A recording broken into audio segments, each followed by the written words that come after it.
Hello, family. Welcome. This year in 2025, there have been several reports of apparitions appearing in the skies and even in outer space. Now, some have even said, for example, that there was someone at an airport in Denver, Colorado, and reported seeing a person in the sky.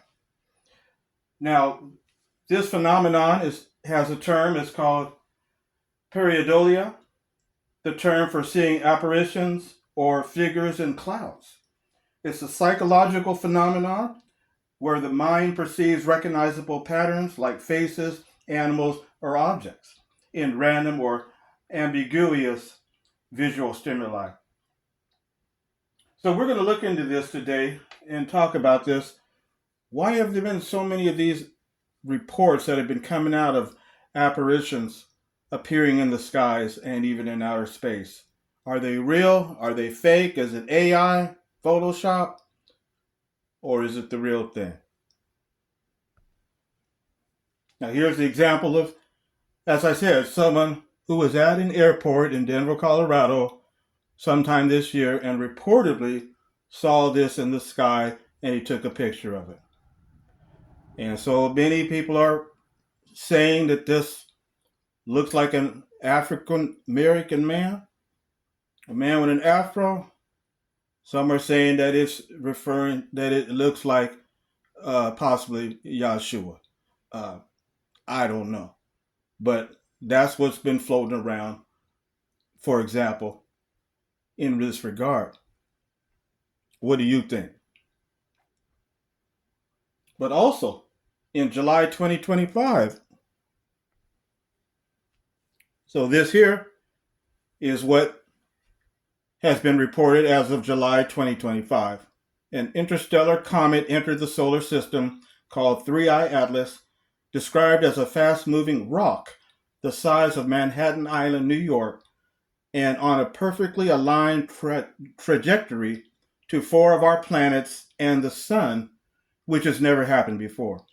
Some say it's an alien ship exploring our solar system. It passed Mars on October 2nd, it passed the sun October 29th, and it passed Venus November 3rd. It will come close to Earth on December 18th, 19th.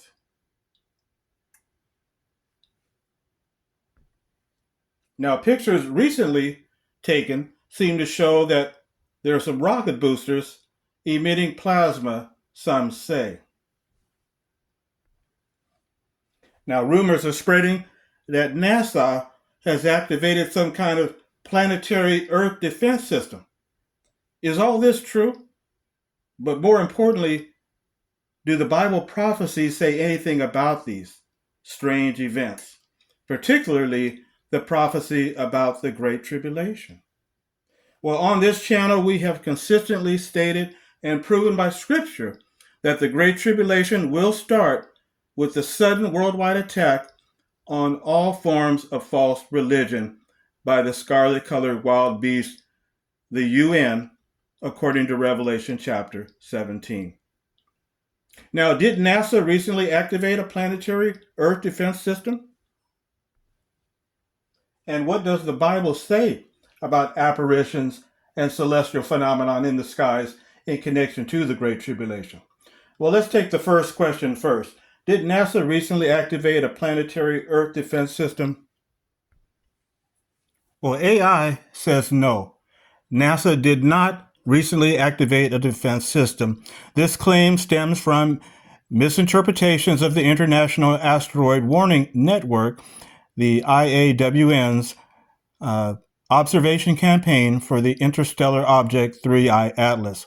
Some online reports have incorrectly stated that the planetary defense system was activated in response to 3I Atlas, but NASA has clarified that this was a structured observation campaign and not an active defense activation.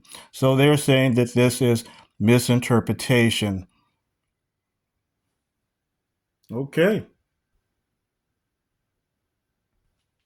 So then, what does the Bible say about apparitions and celestial phenomenon in the skies in connection to the Great Tribulation.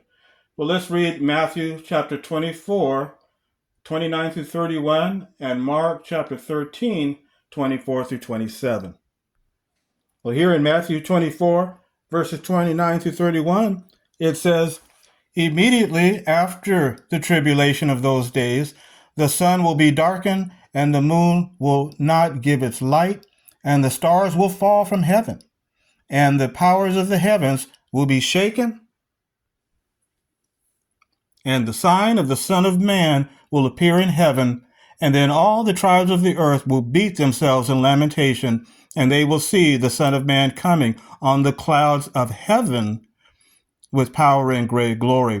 And he will send forth his angels with a great trumpet sound, and they will gather his chosen ones together from the four winds, from one extremity of the heavens to their other extremity." Now, Mark 13, verses 24 through 27 says, "But in those days, after that tribulation, the sun will be darkened, and the moon will not give its light, and the stars will be falling out of heaven, and the powers that are in the heavens will be shaken.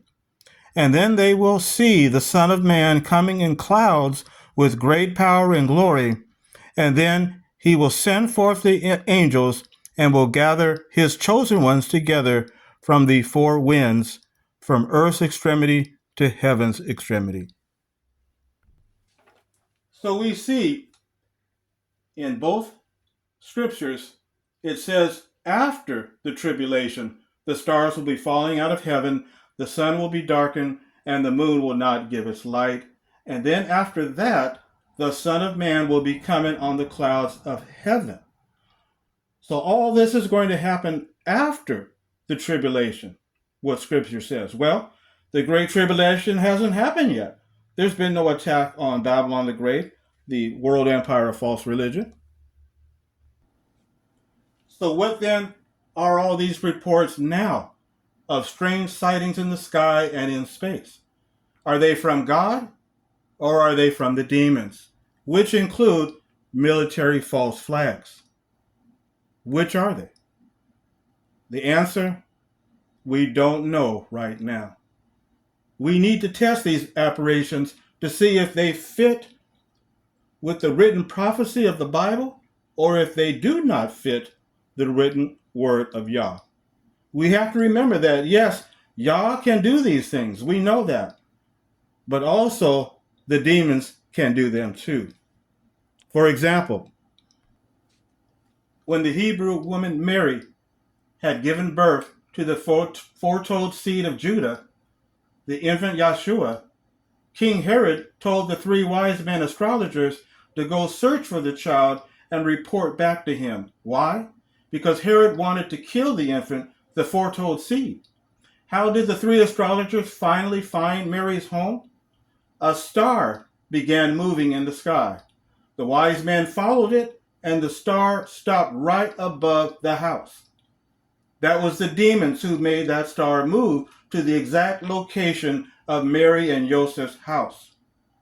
So Herod would be able to send his soldiers there to kill the foretold seed, Yeshua. But we know that Yah ended up preventing the three astrologers from reporting back to Herod. Notice Matthew chapter 2, verses 8 and 9. Notice verses 7 through 9. Then Herod secretly summoned the astrologers and carefully ascertained from them the time of the stars appearing. And when sending them to Bethlehem, he said, "Go, make a careful search for the young child, and when you have found it, report back to me, that I may too go and do obeisance." When they had heard the king, they went their way, and look, the star they had seen when they were in the east went ahead of them, until it came to a stop above where the young child was. Yes, Herod wanted to kill the foretold seed of Judah, but Yah prevented the three astrologers from reporting back to him. On the other hand, we can think of the many times that the Most High Yah caused omens to occur in the skies and on the earth, but it was always when he was beginning to bring execution on his enemies. We can think of the 10 plagues in Egypt with Moses, or how the sun stood still with Joshua, or even what happened when Yah was preparing to destroy Jerusalem and the temple between 66 and 70 AD. Let's read what historian Josephus reported what happened from eyewitnesses. In his book called The Jewish War, Josephus says, during the night, a devastating storm broke, a hurricane raged, rain fell in torrents, lightning flashed continuously. The thunderclaps were terrifying. The earth quaked with deafening roars. Disaster to the human race was plainly foreshadowed by this collapse of the whole framework of things, and no one could doubt that the omens portended a catastrophe without parallel. Josephus continues. He says, there appeared a miraculous phenomenon passing belief. Indeed, what I am about to relate would, I imagine, have been deemed a fable, were it not for the narratives of eyewitnesses and for the subsequent calamities which deserved to be so signalized.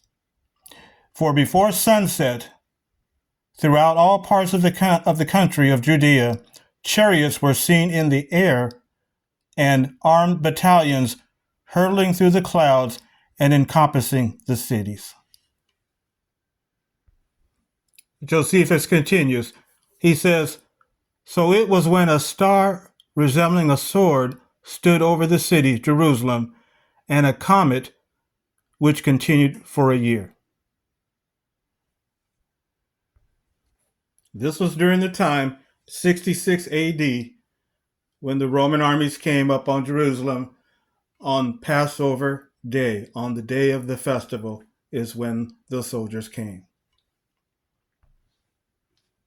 So what do we want to remember with regard to the sequence of events during the Great Tribulation? Well, we want to remember and keep in mind that Yah's word does not reveal the exact time order of events. It seems likely that some events will overlap.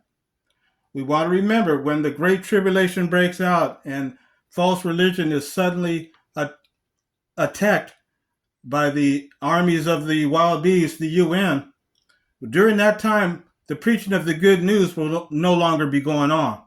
Instead, it will be a hard-hitting message because Gog of Magog will be ready to attack Yah's people. So again, we do not know the exact sequence of events. These events might overlap with one another. But will the fulfillment of this prophecy of the Great Tribulation include frightening signs and events in the literal heavens? We will have to wait and see. But if so, the signs will cause terror and panic in the hearts of Yah's enemies. There's one more thing we want to remember. Yahshua gave us the command that when we see these things start to occur, stand up straight and lift up your heads, because your deliverance is getting near. And that is a command from Yahshua. To stand up straight and lift your heads up, because we know that deliverance is near. So we do not need to fear. We will be confident that the Most High Yah will deliver his people. And notice what it says in Revelation and in Matthew. Matthew chapter 24 and verse 31 says, and he shall send his angels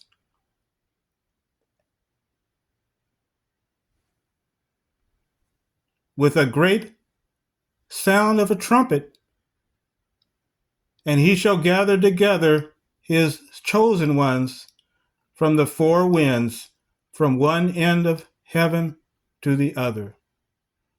So you notice it says he will gather his elect or his chosen ones from the four winds. Well, that connects us to Revelation chapter 7. Here, Revelation chapter 7, notice in verses 1 through 3.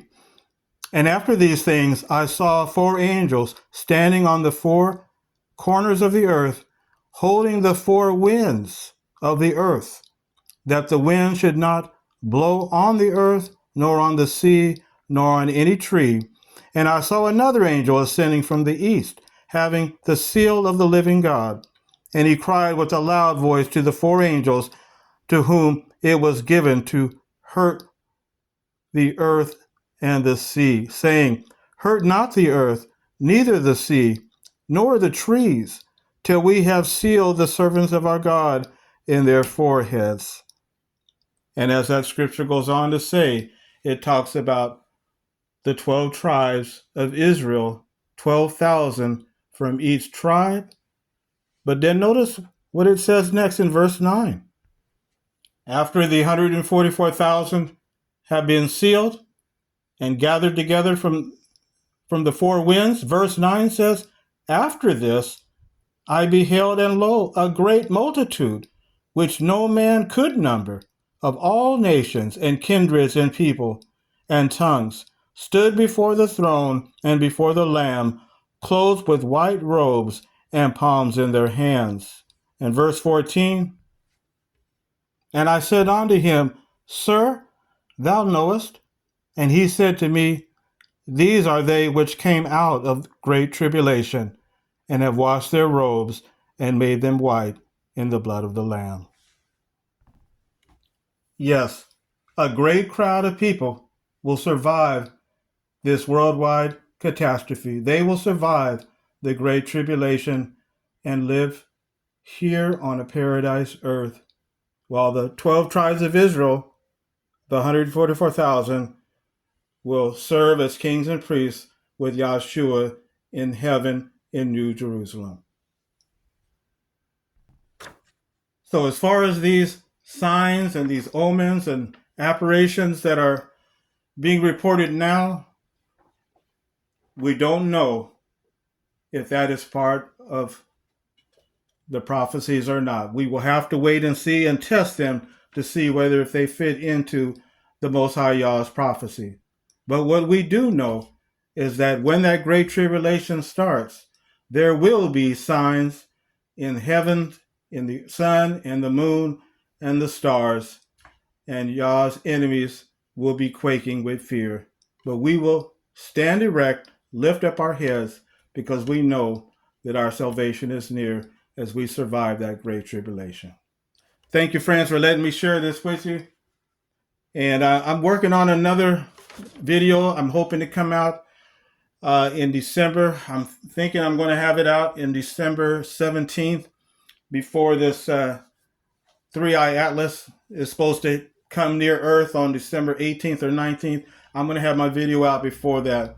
And I'm working on something in regards to the 12 tribes of Israel and Revelation. I'm trying to connect it with some other scripture in the Gospels and also the preaching of the good news into West Africa. So I'm working on that right now, and I'm hoping I will have that out. I'm getting a lot of interesting, been praying about it, meditating upon it, and the Most High has given me some very interesting information. I'm going to put this together for you. So I hope to have that video out for you soon around mid-December.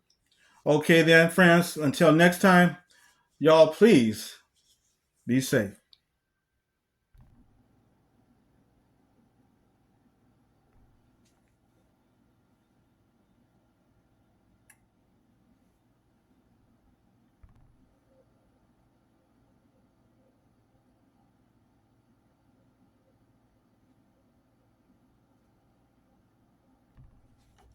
Please pick up your copy of 1619, The Times of the Gentiles and the Seed of Judah, Special Edition, available on Amazon. And also pick up a copy of The Line of Shem and the Seed of Judah, also available on Amazon.